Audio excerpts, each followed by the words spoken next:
Sumalubong sa mga motorista ngayong umaga ang malakihang oil price hike. Ang ilang kumpanya po ng langis nagboluntaryong utay-utayin ang taas presyo. At para bigyan po tayo ng update, nasa linya si DOE Oil Industry Management Bureau Director, Attorney Rino Abad. Magandang umaga. Good morning po sa inyo, Director Abad. Thank you for joining us.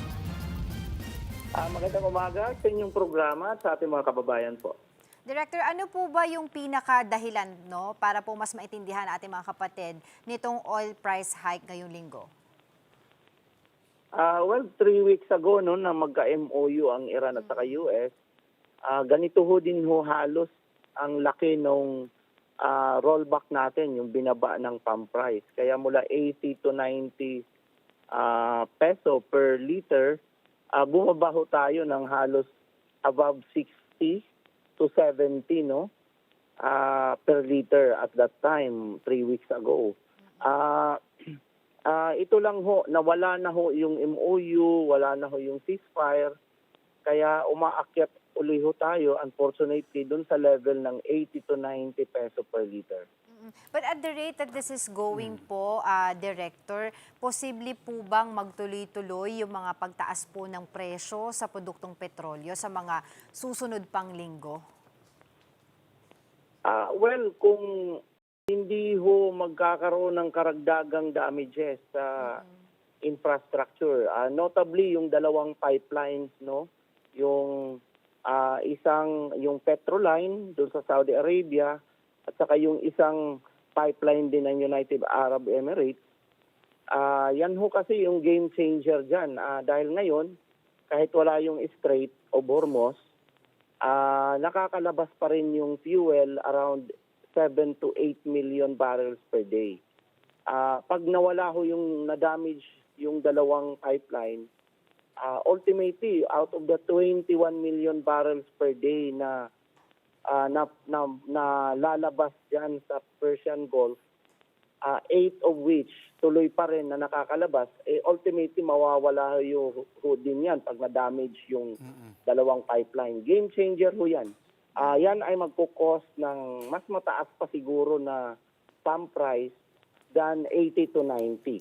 Other than that, mukhang balik lang tayo dun sa dating 80 to 90 peso per liter.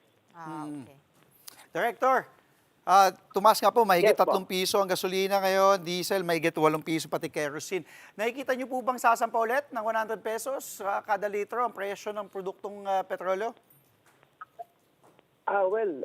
Depende na nga ho dun sa sinabi ko earlier. Kung wala naman hong damages dun sa pipeline, mukhang mag-elevated lang ho tayo at 80 to 90, pero pag yan ay lumala kasi tuloy-tuloy yung kanilang palitan ng missile attack. Yun lang ang problema kung matamaan na yung yung pipeline at meron na ngang yung isa kasi papuntang Red Sea kaya nakaka-exit pa rin yung Saudi Arabia around 6 to 7 million barrels per day at mga 1.5 ang kay United Arab Emirates. Doon sa dalawang pipeline na yun, pag hindi ho na-damage yun, mukhang babalik lang tayo before the MOU, which is the 80 to 90. Yun nga lang, pag na-damage ho yun, game changer yun, talagang tataas more than 80 to 90 pesos per liter. Hiniling po ng DOE na uutay-utayin yung ilang oil companies, yung oil price hike. Baka di naman ganun kasakit sa ating mga kapatid na motorista. Posible po ba yun? At malaking tulong yun para sa ating mga motorista kung papayag nga na mag-uutay-utayin yung pagtaas ng presyo ng produktong petrolyo? Well, fortunately, halos lahat ng major oil companies na nagbebenta dito sa ating retail level ay nag-respond naman doon sa request ng DOE, lalo na kay DOE secretary namin na siyang nag-request talaga nito. At lahat naman sila ay nagkaroon ng staggered price increase implementation. So mula doon sa pinakamalalaking oil company hanggang doon sa maliit na oil company based sa aming list. At magandang balita yan, though hindi ho ma-avoid na ma-implement ito totally, yung total amount na yan, but at least may staggered price increase silang na-implement throughout this whole week. Pangalawa, yung subsidy program ng government, yung 10 peso per liter discount doon sa diesel for PUJs at yung UV Express. Tuloy-tuloy, magandang balita, tuloy-tuloy pa ho yan. Hindi na po tayo magta-transition kasi kung naayos itong feedstock doon sa 60-day period na yan, by September baka na tayo normalize na kaya lang nasira nga yung agreement na yan, hindi pa natapos, hindi pa na-agree at tuloy-tuloy pa rin ho ang subsidy at of course yung mga corporate mismo na mga discount offered by the individual oil companies, may nakikita ako ngayon, may 6 peso per liter na discount. May nakita ako pa lang, nadaanan namin, no?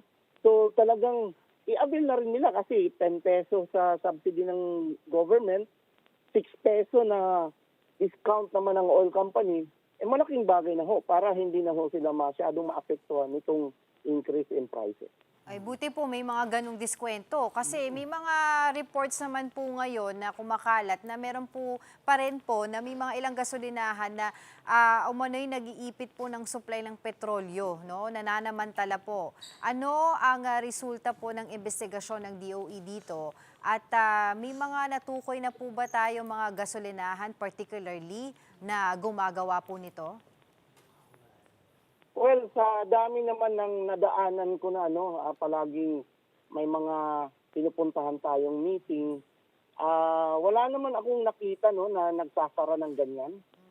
Pero nung may na-report sa amin, actually Monday pa, kahapon pa, nag-dispatch na ho ang buong DOE network from head office to field offices namin. May mga inspection teams na tayo na nakakalat sa ground at hindi lang hoarding kasi yan ang sample ng hoarding, no. Hindi lang hoarding, pati yung mandated price adjustment na sinabi ng DOE kailangan ma-implement in toto dun sa gasoline station. Kaya may nakakalat tayo buong weeks yan at baka kung dire-diretso itong mangyayari mga adjustment, mandated adjustment, dire-diretso ho yan until matapos ho yung mandated adjustment. Ngayon, sa mga gasoline station, alam namin, hindi kayo namin na mauubos. Ang dami ho ninyo 14,000 kayo. Alam namin na mayroon hong kakulangan yung kahit anong sabihin natin, hindi ho kakayanin ng Department of Energy personnel na maubos kayo. Pero, pag kayo naman ho ay matimingan at kayo ang nalaman at nagkaroon ng findings ng violation, sorry na lang ho, mapipenalize ho itong ating mga gasoline station na to. Ano po ba yung pinakaparusa? Ano pong penalty yung binanggit po ninyo para dun po sa mga gasolinahan na nag-iipit po ng supply? Well, admin fine, meron hong 10,000 dyan, pero meron hong, kung ididiretso yan sa criminal offense, pwede din i-file sa court. At the same time, yung mas malala dyan, yung suspension at saka later on, yung revocation ng inyong permit to operate. Yan ho ang medyo mabigat kasi hindi ka ho makapag-operate at mapapasara ho yung gasoline station. Kasi pag 10,000 lang po, apakamura nun. Oo. No. Admin fine lang naman Admin ho fine yun. lang Pero may yun. kaakibat kasi na suspension or revocation ng inyong permit. At diretso na pag ganyan ho, mas malala pa kasi pwede ho namin din i-recommend din namin sa LGU na i-cancel at i-revoke din ang business permit.